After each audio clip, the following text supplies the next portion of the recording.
Good. Are we live? Mm-hmm. Okay. Hi, welcome to the Yinzhers podcast brought to you by Infinity Trades X. And we're so excited because today we're here with Jenna Harner from WPXI Sports in Pittsburgh. Hi, Jenna. Hi, thank you guys so much for having me. I'm beyond excited to be here. This is going to be so fun. Yes, We're so being excited here. that you took the time to hang out with us tonight. It is such a pleasure. Oh my gosh. Yeah. Okay. So, Jenna, how was your day? It was good. It's been I know it's been nice kind of easing back into things. I was on vacation last week, so of course I went away during like all the free agency craziness, which I joke, I'm like, I did not pick the right week to leave. But no, it's been so nice just to kind of ease back into things and get ready for the week ahead. Yeah, it was and the weather, oh my gosh, it's been so nice here in Pittsburgh. I'm like, finally we're seeing more sunshine. Yeah. Oh, it's needed. Seriously. nice in Pittsburgh is that like 60 degrees? Yeah, in the 60s. Yeah. But sun. Yeah. Sun is the biggest part of it. Yeah. I'm like, anytime Biggest I walk factor. outside and see sun, it's a perfect day. That. Okay. Arizona That's true, is though. where Sam is, and it's Yeah. like Yeah, 90 sunny all the time. plus. Yeah. Whatever. literally I've been at the pool like every weekend all day. I know I got a sunburn this weekend. It's fine, but it's actually raining today, so I have a sweater on. Bizarre. Speaking of being on vacation in free agency, Jenna, I'm sure that was like a struggle because I'm sure you're like, oh my gosh, I want to be reporting this, right? Yeah, it was. Go ahead. How did your career start? Sorry, how did you get into sports reporting?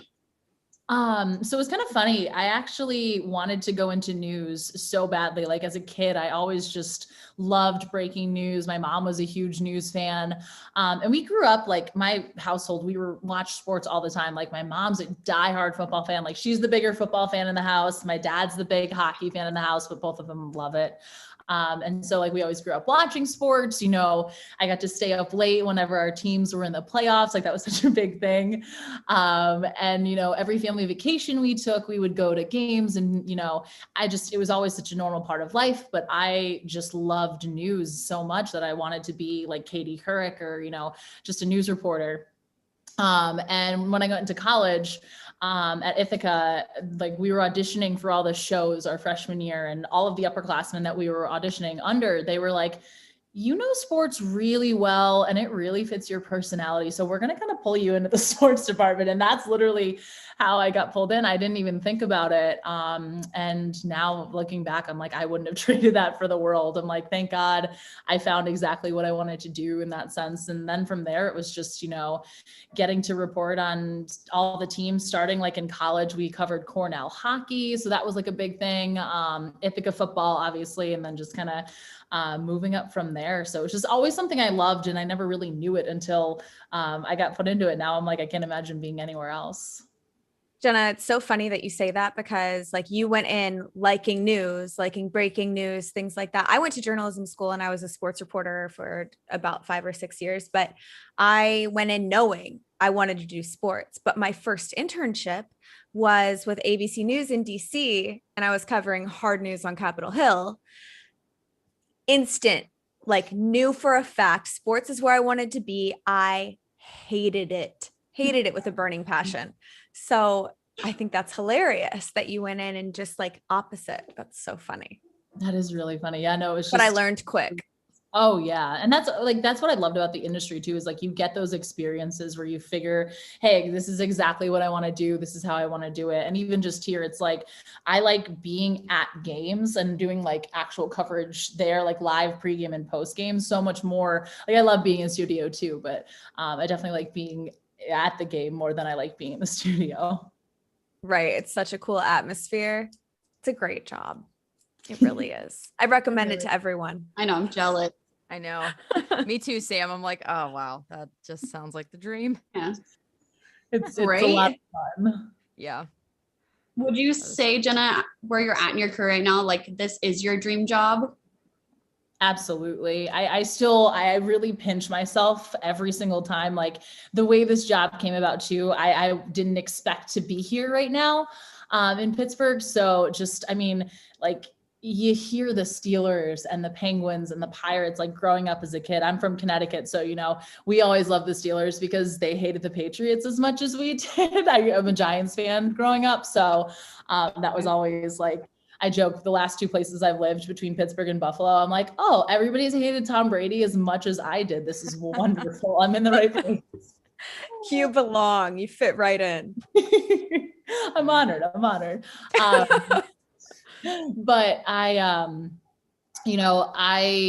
it's so surreal to me to be able to be here and to, every single day interviewing guys that, you watched growing up as a kid. Like I grew up watching Ben Roethlisberger. I grew up watching Sidney Crosby. Like Sid is the first name in hockey that I remember. So just, being able to interview these guys now, it's like, how did I get here? It is very surreal. And just, I mean, I love the people I work with at PXI. We have such a great sports team, and learning under Albie is unbelievable. And just all the people I get to work with, our producer, Dean, our executive producer, Kelly, our photog, Mark, they're so amazing to work with. And just, being here in Pittsburgh I feel like I just keep saying it's surreal, but it really is just so surreal. I feel like it would have to be like, I don't know if you would ever really get used to it, right? Because every day is different. The sports news is always different that's coming out. You're always doing a different interview. Even if it's with the same person, it's still going to be different questions. There's different things going on. So it's just always changing. It's not something that's redundant in a sense. Yeah. And that's like my favorite part about it too, is every single day, it's something that's so different. No 2 days are the same. And even if, I'm anchoring in the studio for both days, it's like, okay, the stories are different. The breaking news could be different. The people we're going to talk to, the main stories might be different. So it's just, every day is just so much fun. Everyone always jokes and says like, you don't work a day in your life if you love what you do. And for part of it, I'm like, okay, we all work at some point. So it's definitely, part of it, but it's so much fun. And I really do have to look back and, sit here. I'm like, I get to talk about sports and get paid to do it. I mean, there are days too, and like, I'm covering a game and I'm like, I'm watching a football game, people paid to get in. And here I am like, covering this game. This is part of you're paid to be there. Yeah. Right. So speaking of Steelers breaking news, there's been a lot of things that have happened in the last week since our last episode. So we're going to kind of transition into Steelers talk now. The first thing I want to touch on, which I didn't really see coming, was the Steelers signing Tyler Simmons, another wide receiver. I kind of thought we were set in our wide receiver core. What do you think that means, if anything, for our wide receiver core and or special teams? Yeah, this was kind of a move that I think slipped a little bit through the cracks. I don't think a ton of people were like, oh, this is something that's going to happen. I do kind of see this being a little more of a special teams move, and maybe that's just the way that I'm reading into it. I think that anytime you introduce competition into the receiver room, of course that's going to be the case. But I mean, I think everybody kind of understands who the top guys are going to be this year in that wide receiving room, between JuJu, between Chase Claypool, between Deontay. So I think we're going to see a lot more of Simmons kind of in that special teams role. But then obviously too, with them bringing Ray McLeod back as well, I think he was solid at what he did in terms of punt returning and kick returns. So it is going to be interesting. It is. I thought that was such an interesting, I thought that was such an interesting sign, because didn't they just like sign him on the spot? Didn't Kevin Colbert just and Tomlin go see him and then sign him that same day because they liked what they saw so much? Yeah, it was like a whirlwind, I think. So there must have been something that really, really drew them to him. And Ray it felt like he started the season pretty well doing the return game, but he kind of petered off a little bit. And I think they were sort of hoping for him to do what Deontay Johnson was doing, returning kicks. But obviously, like, you don't want one of your top receivers fielding punts and kicks. So I think that maybe that could be like sort of trying to light a fire under Ray's butt. Like, come on, we know what you're capable of. Let's step up your game a little bit, because we're bringing in, so like you said, Jenna, some competition. Just see See what we can make happen. Totally agree. Yeah, I don't know. We'll see. All of these free agency moves are just real. Some of them make sense. Other ones are kind of head scratchers. I'm not sure how I feel about the Vince Williams release, because that their linebacker position already. I mean, as soon as you lose Bud Dupree, it's taking away a really talented, special guy in that room. So it's kind of implying that they're going to have to do something. They're going to have to make some kind of signing, address it in the draft. But is there somehow potential for Vince to come back to the Steelers for less money? Do you see that happening? I think I want to go back a little bit just because what you said with him losing him, I think that they also lost that veteran presence in the locker room, which is so huge, especially with a lot of the departures there's been. I mean, obviously when you lose a guy like Bud, he was so loved in that locker room. Everybody talked about him so highly. I mean, I'll never forget those post-game Zooms after he went down, after he tore his ACL. Like, those guys were absolutely gutted. So losing guys like Bud and Vince in that setting, I think, is just that in the locker room. Obviously on the field it hurts so much, but in the locker room it definitely hurts a little bit more too. Right. I'm going to be intrigued to see what potentially happens. Obviously with them releasing him, does allow him to kind of test the waters. I'm not entirely sure where he's going to go. I don't entirely see him ending back up on the Steelers this season. I know that's like so hard, but then again, you never know. There have been some moves that teams have made where they surprise you. And then there's other ones where you're like, oh wait, no, they went and tested the waters and things like that. And my free agency in terms of like all the little numbers and like the situation stuff isn't like the highest of knowledge. And I always tell people, I'm like, I do a lot of reading when it comes to all that stuff, just to have that, under my belt and things like that. But I don't entirely see him coming back. But again, it wouldn't surprise me too if he does kind of test those waters and see if there is a team that wants to sign him. And I think there are a lot of teams that do have the capability to spend more money. I think that's been like, obviously, I'm sure I know you guys have talked about, and everybody's talking about, just the Steelers are really handcuffed with the amount of money that they have this year because of the cap situation, because of what the pandemic did this season, and knowing that next year things will open up a lot more. I also wonder, with everything that happened with Steven Nelson that was so unexpected, number one, like I did not see him being a guy that was not on this team next year. But I wonder, they released Vince before knowing that Nelson leaving was even a possibility, I imagine. I don't imagine they entered extension talks with Nelson knowing that they would not be able to come to some sort of agreement. And I'm assuming, because we don't know for sure, I'm assuming that's what happened. I'm assuming they couldn't come to an agreement on a number for an extension. He wanted more than the Steelers were willing to give him for the next 3 to 4 to 5 years. So I wonder about Vince, if they would have held on to him if they had known that Nelson wasn't going to go. Yeah, I think the way that the Nelson thing all went down too earlier today, I don't think a lot of people expected that entirely. I think that they knew that the conversations were happening. They knew that they wanted to keep him in the sense, but just with him with him releasing or tweeting earlier saying, I don't publicly make statements, but don't handcuff me. I was like, you see that, and it felt very unexpected for what happened 2 years ago with him signing the biggest free agent contract that they've signed a guy to. And it was a good signing. Like, we desperately need corners in free agency because we don't draft them well, period. And so when we got him, I was like, oh, sweet. Like, this is our guy. We've got him for a long time. I know I want Joe Hayden for a long time. Like, we're set. We're good. And then this happened. And I'll be the first to say, I for sure thought the way that we were going to get some more money via Steven Nelson was an extension. I thought we were going to extend him, amortize that signing bonus over the next however many years, lower the cap hit, and free up some space to then sign whoever, we prioritized at that time. I did not think at all, like by any stretch of the imagination, that he was going to be a guy who we would let go. And No. it sucks because we're not getting anything in return for him. I mean, at least we could have tried to get, I mean, I know we tried, but it would have been nice to get something on the other end of that deal. Yeah. So, and but it's him, oh no, go ahead. Sorry. No, you go. I was going to say something else.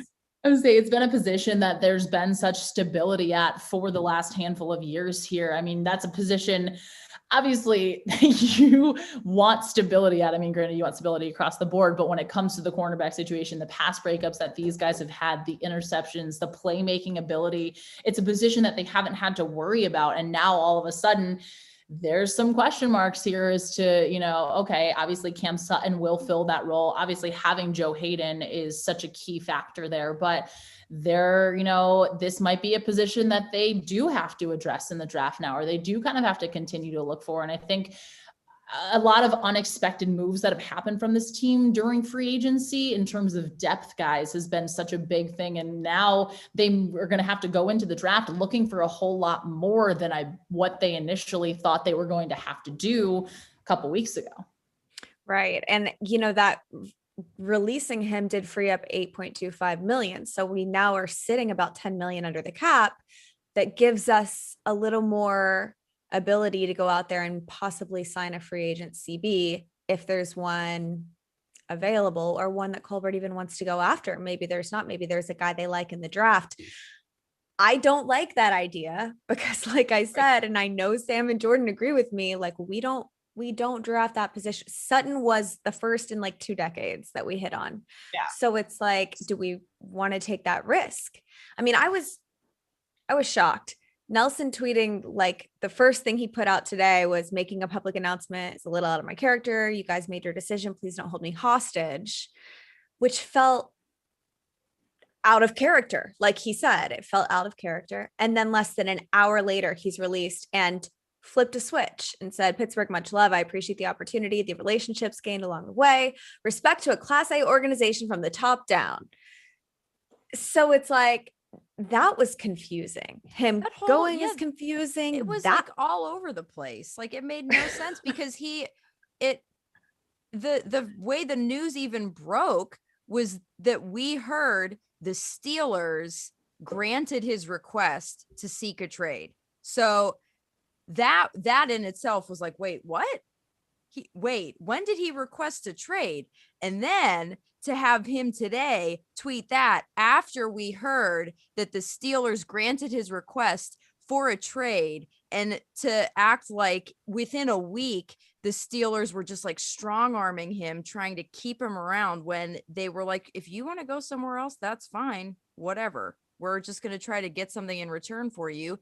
And they obviously just couldn't get anything in return for him. And he was really wearing his heart and his mind on his Twitter sleeve, because like when Adoree signed with oh my God, my brain, like we were talking about before the podcast, the Giants. Yes. For a ton of money, like way more money than I thought. Yeah. 39. Yes. 39 over like 4 or 5 years. And Steven Nelson retweeted it with the little eyeballs. It's like, dude, okay, yeah. So obviously you wanted more money, and the Steelers were like, we cannot afford that. And he asked for a trade. And then all of this happened. And then, Morgan, he was like, greatest organization in the whole wide world. I love you guys. You're leaving. You wanted to leave. Now just get out. I don't know. I thought that was just such a comedic way to handle it. I'm sure that his agent also was like, yo, like this was a bad look for you to say, don't hold me hostage. Yeah, back up. You need to, let's rephrase this whole exit so we can paint it in a better light, get you a good contract. And I have no doubt that he will go find his money somewhere else. 2020 wasn't his best year, but 2019, he was in the conversation for defensive player of the year. So he can, he's 28 years old. I have no doubt that it's going to work out for him. So best of luck to him. But I also hate the narrative that because we signed JuJu, he's gone. Yeah. They are not mutually exclusive. These are not, one didn't happen to make the other happen, or vice versa. And we learned that because JuJu's cap hit is like $2 million this year. So everyone can just zip it about that. I'm sick of it. It's played itself out on Twitter for too long. Right. Couple, Right. I don't even want to say days. I feel like it's been weeks at this point. It does. It's been a week, and it's funny because for us, I feel like that was expected news to us because JuJu came on our podcast and told us, that he would take less money. He wants to stay in Pittsburgh.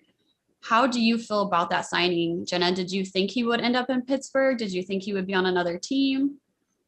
I was definitely a little surprised, just in the sense that I figured there was going to be a team that was going to offer him a lot more money that he just wasn't going to be able to pass up. And I was looking at it in that sense. And it was very interesting because as soon as the whole thing came down where it was like, hey, he, tested the waters, Ravens offered him some money, the Chiefs offered him some money. I think with him coming back and with the fact that it's going to be him with Ben for one more year, I think for him, that was a big selling point. I also honestly think too, that maybe some of the teams were a little bit cautious about signing him, which I don't know. I know everybody has their take on the whole TikTok thing.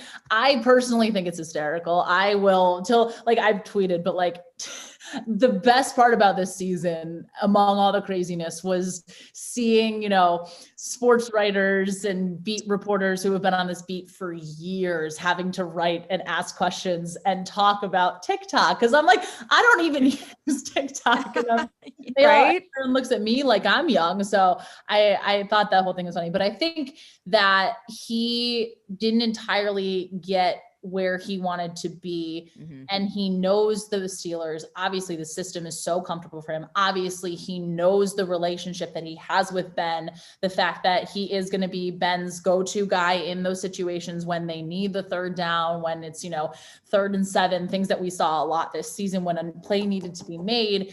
Ben would find JuJu and get that first down, get those extra yards. So I think for him also the comfort aspect. I was a little surprised though. I'm not going to lie, just again, seeing where he could have gone. But at the end of the day, I think this is kind of solid for both sides in the fact that JuJu can be back, have that chemistry that he has with this offense that he knows, then decide next year when there potentially is more money available. Hey, is this going to be somewhere that I can go, or am I going to stay here longer term? Totally. Sure. And, I'm sure he's looking at this situation also offensively with the whole scheme and a new offensive coordinator, Matt Canada. I think that he has a lot of faith that he's not going to be running short slant routes all year. Maybe his numbers go up because people put so much stock in that. The biggest argument against JuJu is he's not a true number one, but numbers wise. Maybe he wants to go out and prove that this year on a team where he's very comfortable doing so, and then earning the big contract, earning the Galladay money. You never know. But granted, the Chiefs and Baltimore were not ideal places for him to go.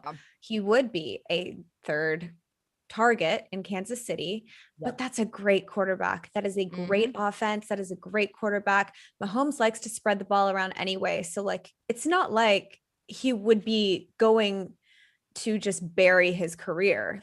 That's not what would have happened in Kansas City. And he'd be going to a contender, regardless of what anyone wants to say. They're going to contend again next year. They're going to contend for a while. Baltimore, I can understand not wanting to go there, and thank God he didn't, because I would have had a meltdown. No one wants to. Someone tweeted when are we going to get Lamar his weapons? I'm like, running backs don't need weapons, bro. I don't think it hurts. I don't think it hurt JuJu's decision to ultimately stay here that he had the Antonio Brown experience so fresh in his mind, and he had such firsthand experience with that. And I'm not saying that he chose to stay to protect his reputation or avoid that kind of an exit from Pittsburgh, but in an era of football where being a presence on the field and also promoting your brand and your image are kind of synonymous at this point, it does kind of make me wonder, maybe he saw how Antonio Brown left, and so yeah, he just won the Super Bowl with the Buccaneers, but he was pretty, like, everybody was talking about Chris Godwin, like, it was a Mike quiet Super Evans. Bowl for Yeah, it was a him. quiet Super Bowl. He got a touchdown, but like, he was not the guy, and he always wanted to be the guy making the money.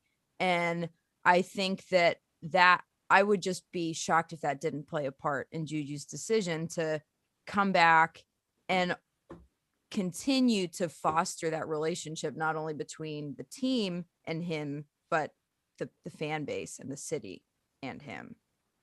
And it is a very interesting too dynamic, because I see so many sections of people here in Pittsburgh that absolutely love him so much. So many of the younger fans. And again, it's with TikTok, he's getting a whole new generation of fans. I mean, this is how they're going to have to market. This is how teams themselves are going to have to market. I mean, we heard when we were talking, going a little on tangent, but when the Penguins were telling us about all the new upgrades that they were making to PPG, they said, this is for a whole new wave of fans. They had these plans in the works long before COVID, but they're like, we have a whole new generation, millennials and Gen Z, that, how do we get them to come to games, things along those lines. So it's the same thing with these players. They, it's not just commercials anymore. It's not Wheaties commercials. It's how do these guys interact and engage directly with their fans? I mean, with social media now, we have everything at our fingertips. We can connect with people in ways we'd never been able to connect before. So for these athletes, they're just kind of doing that. And again, I kind of look at it too, similar to a little bit of what Gronk does with all of his endorsement deals and all those types of things. Like, it's just, these guys are building their brands, their product on the field is their product on the field. Their life off the field is their life off the field. And I don't know, I think it's kind of funny too, if you, looked at social media, if social media had existed, however many years prior, I think there would still be situations like this with players on any team. There would still be, we would still see these types of things. It's just now that social media is so prevalent in the way that it is, everybody uses it. It's just kind of a part of, the two go hand in hand, but also they're kind of synonymous for one another. Right. And absolutely, like, human nature is human nature. Like that, if social media were a thing in the 70s, half those guys would have been doing the stuff that guys today are doing. Number one, it helps people get to know the players. It gives them like a access outside of just like being a football player. But number two, like we see with JuJu, like we see with Gronk, Tom Brady, these endorsements and these deals, that's another source of income for them. Like, who's going to say no to that? I don't understand the anger directed to, like, it's not like because JuJu is playing Twitch in the off season, he's not going to be good at football in the fall. Like, there's no correlation there. So it's frustrating. Yeah. But with what you were saying too earlier about Matt Canada, I am going to be really intrigued to see how much of a contributing, I don't want to say contributing role, but obviously with what we saw midway through the season, like I think I remember it was the Titans game where, the second half they came out and we just saw Ben and all the guys going empty and Ben calling the plays and those types of things. And, afterwards he was like, yeah, we were drawing plays up in the dirt. And the other people were like, no, we weren't drawing plays up in the dirt.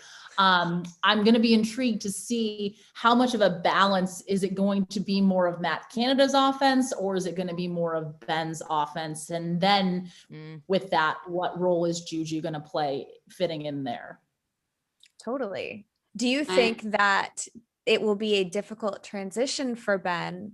And do you think that was part of the agreement? Like, if you're going to come back, Matt Canada runs this offense. Like, do you think that was involved? Yeah, I definitely think there were probably way, way, way more conversations than any of us realize about that and about the impact there. And obviously it's going to depend on how this offense shapes up in terms of who they get in the draft, who they're targeting. Are they going to target a running back? Are they going to look to draft a guy a little bit later in the rounds?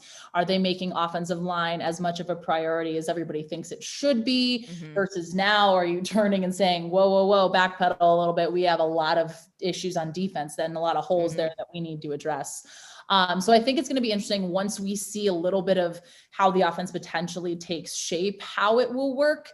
I think, and maybe this is just my opinion, but I think Canada is going to have a little bit bigger of an impact than a lot of people realize. I think ultimately if, you know, he says something that Ben doesn't entirely like and Ben sees there's some sort of option, whatever it is on the field, if there's, you know, a mismatch or something like that, I could see Ben kind of I don't want to say overstepping in that sense, but I could see him making a decision and saying, hey, I'm going with this versus this. But the dynamic is going to be, it's going to be interesting, but they worked together a lot, obviously, this past off season. And we saw, like, on some of his off days on Wednesdays, normally Ben was working with Canada doing footwork drills and things on those lines. So from what, again, outside looking in type thing, they seem to have a pretty solid relationship. Obviously, Finkner and Ben had that solid relationship too. So I'm just going to be really intrigued to kind of see how it all shapes out as things go along. But I think we'll see more of the creativity that Matt Canada is known for, that we've seen from teams like, you look at the Chiefs, you look at the Bills and those offenses. Obviously, those two quarterbacks are very different right now than Ben Roethlisberger, but I'm going to be intrigued to kind of see how much trickeration and things along those lines we see as the season moves forward. Yeah. And you could argue with a quarterback like Ben, you need to get even more creative with your play calling, because he, even at his best, he was never Patrick Mahomes. And Josh Allen he resembles Ben in a lot of ways in terms of his play, but Ben is almost 40.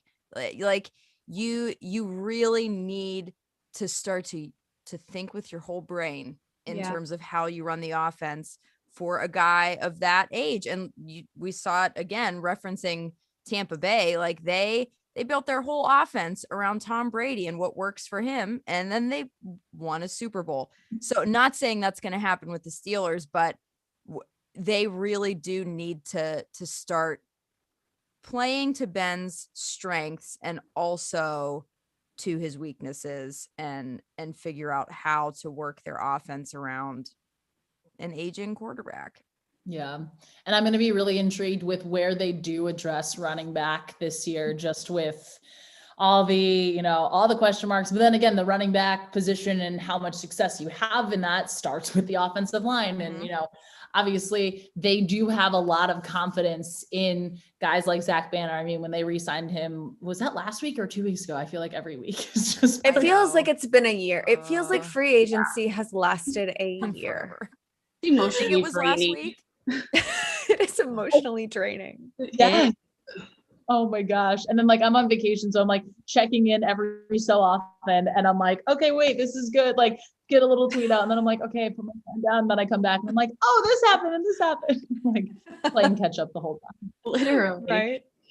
Kind of building off of what we were just all talking about, as far as how many positions the Steelers have to fill, what we are hoping they're going to draft, I kind of want to transition into our buy and sell segment that we were talking about. So our buy and sell segment is brought to you by Infinity Trades X, and you can follow them on Twitter or infinitytradesx.com. So if you're interested in learning about the stock market or first-time trader, it's a great resource to use. So our buy and sell segment today is, are you buying or selling that the Steelers are rebuilding or a possible Super Bowl contender for this upcoming season? Oh, that's a really good one. I'm buying that it's a little bit of a rebuild just because of what they lost on defense. I think if some of that defense had stayed, some of that core, I mean, we knew guys like Bud were more likely than not going to leave just because of the money that he was going to make and the places that he could go. But I think that right now, especially with the amount of starters on defense, I think it's just a little bit more. I think this team will still be, it's not going to be a completely devastating, Jaguars type season by any means. But I think just looking at what some of the other teams have right now, a little bit more, I buy more of the rebuild. Okay. Yeah, I would say it's kind of like a mini rebuild. That's what I would buy into, or like a retooling. And only because of the cap situation this year. I think that if the Steelers had been in an optimal situation with the cap, they could have perhaps kept Bud and they let a couple of less significant pieces on defense walk away and kind of see where they were. But it just doesn't feel like at this point they've made the right moves to be committed to making a full out run at the Super Bowl. And I'm not saying that means that they aren't trying to get there, but they're just limited with what they can make work. And it's tricky, even with all of the restructured deals and all of the free agents that are walking. There's still only like 10 million under the cap. And in the current climate, the financial climate of the NFL, that's just not a ton to work with if you're looking to sign veterans and guys who can come in and potentially fill those spots of people that you've lost. And I don't know. I do agree though. We're not going to see this team tank. They just don't do that. And we've said that over and over again on the show. Like they don't try to lose. So at worst, we'll see maybe an above average team make a potential playoff push, but I'm not totally sold on the trying to win a Super Bowl thing yet. We'll see what happens in the draft, but I'm kind of more on the rebuild sort of side. I feel like it is most likely Ben Roethlisberger's last season as the quarterback of the Pittsburgh Steelers. There is no shot in hell that they're going to look at this season as anything but trying to win the Super Bowl. It's Ben's last, like they are going to do whatever it takes to put a line in front of Ben to let him not only stand in the pocket for more than a second and a half, but establish a run game, because that is, if you ask me, last year, the single thing that would have carried us beyond just one playoff game. It is the single thing that could have carried us to the Super Bowl. And we just made zero concerted effort to make that happen. We literally had a line with personnel determined to do one thing, and that was protect Ben Roethlisberger. And while I understand why that is important, I also understand that if you're going to be a one-dimensional offense, you're not going anywhere. Mm-hmm. And Ben knows that too. Like he knows what is necessary at this point, especially because last year was a case study in having a one-dimensional offense try to get past the Cleveland Browns in the playoffs. It just wasn't going to happen. And so the importance of an offensive line was not only shown in our games, but the offensive line is the reason that Kansas City lost the Super Bowl. So I think they're going for a Super Bowl. I think that I will feel a lot more confident in that after the draft and seeing what they do with this extra 10 million we have in our pocket all of a sudden. Yeah, it definitely seems like there's like a corresponding move or something coming now that obviously Wilson being on there. Feels like there's something that has to happen. And I mean, obviously we know that this team, this organization has such success in drafts. I mean, just again, everybody, even like not Steeler fans were, when they drafted Claypool, everyone was like, how did the Steelers end up with this guy in the second round? I feel like I heard that constantly. So, I mean, when it comes to receivers, this organization knows how to draft them super well, but it is going to be really intriguing to kind of just see. I feel like I just keep saying that, but all the corresponding moves and how all the dominoes fall in the next couple of months here, and then what this team is going to look like compared to the rest of the teams, not only in the division, but in the conference. Totally. And I think that while most GMs are playing checkers, Kevin Colbert plays chess. Like they're going to make something happen. They're going to put together a team that is going to at least make us think for a few weeks that they're going to contend.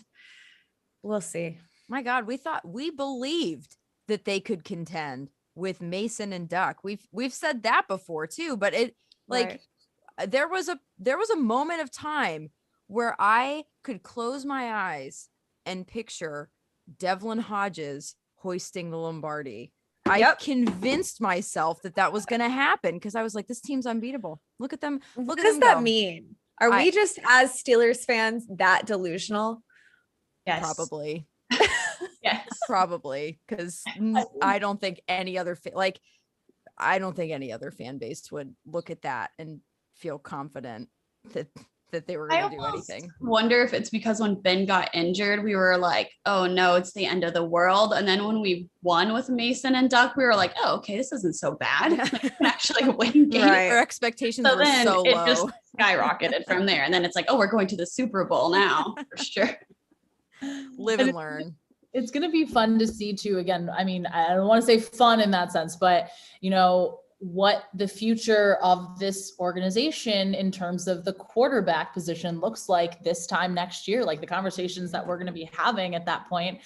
It might be a little bit of that. It might be, who is this guy? And again, are they going to address the quarterback in the draft this year? Are they going to wait till next year? Like, you know, I feel like just seeing what might be. And Steelers fans, and again, I've loved seeing it from afar too, but just, it's been so wonderful for so many years because there's been that stability, but also instability does not go well with this organization. They figure things out real quick. I mean, just looking from the top down between the Rooney family, between Colbert, between Tomlin. I mean, they know how to do exactly what they all do very, very well in their specific roles. And so, you know, when we are talking potentially next year in terms of, will this franchise have a new quarterback? Who is going to be this guy?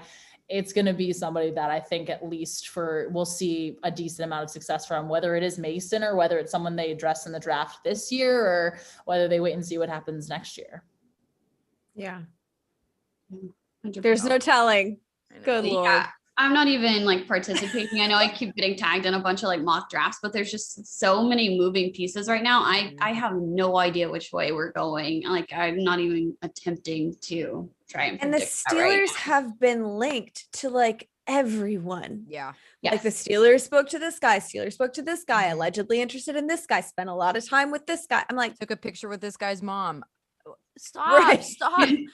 You're overwhelming me. It's already too much. It really is. It's yeah. So I'm sorry to everyone that's tagged me in those. That's why I'm not participating because I literally have no idea where we're going with this. Yeah. Neurons start misfiring whenever I see that because I'm like, I can't even process this information. Does not compute. Yeah. It literally, that's how it is. Cause I'm like, okay, if you plug this here and this here, okay, well now what about, I'm like, and then I'm just like, nope, I'm done. It's overwhelming. I can't do it. And then they're like, well, what, we could just trade down, and then everything just spontaneously busts. No, I need to take a mental health day, please.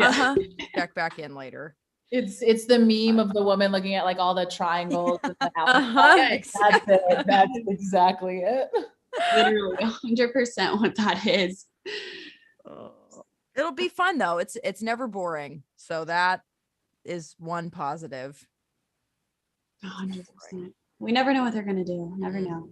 And I'm sure when the Steelers pick their first pick, whichever round it's in, whatever pick number we end up at, we will see an epic meltdown because that's what happens on Steelers Twitter. Without fail. It's my favorite though, like draft Twitter initially. And like I was still in Buffalo when they drafted Josh Allen. And I will never forget because everyone was mad that it wasn't Josh Rosen. What? Imagine. Oh, bet they're not mad anymore. No, so it's just, I'm like immediate overreactions. I'm here for it. Like bring on the chaos. It's the best. Oh yeah. Steelers fans wanted Eddie Lacy the year we got Le'Veon. And I'm like, again, what we want. Kevin Colbert plays chess. Yeah. Just trust him. Yeah, he's brilliant. Jenna, thanks so much for joining us. This was so fun. Yeah. Oh my gosh. Thank you guys for having me. This was awesome. I love everything that you guys are doing. So keep killing it. Cause it's awesome just to see more women coming up here and, making a difference in the sports industry. We need all of them. So I just keep saying, everybody keep kind of coming to the table. There's always seats. Yes. Open. Seats for everyone. Mm-hmm. Yes. Yeah. Thank you. This was awesome. Hopefully this encourages some more women to come forward. We can have a whole little entourage. Got like a girl gang. I love it. It. Yes. Sam, you want to wrap us? I just want to thank you for coming on. And as always, thanks Steeler Nation for joining us. Yes. Make sure that you are following us on Twitter at Yinzhers and on Instagram at Yinzhers Official. And be sure to subscribe to us wherever you listen to podcasts. We'll see you next week for another episode of Yinzhers.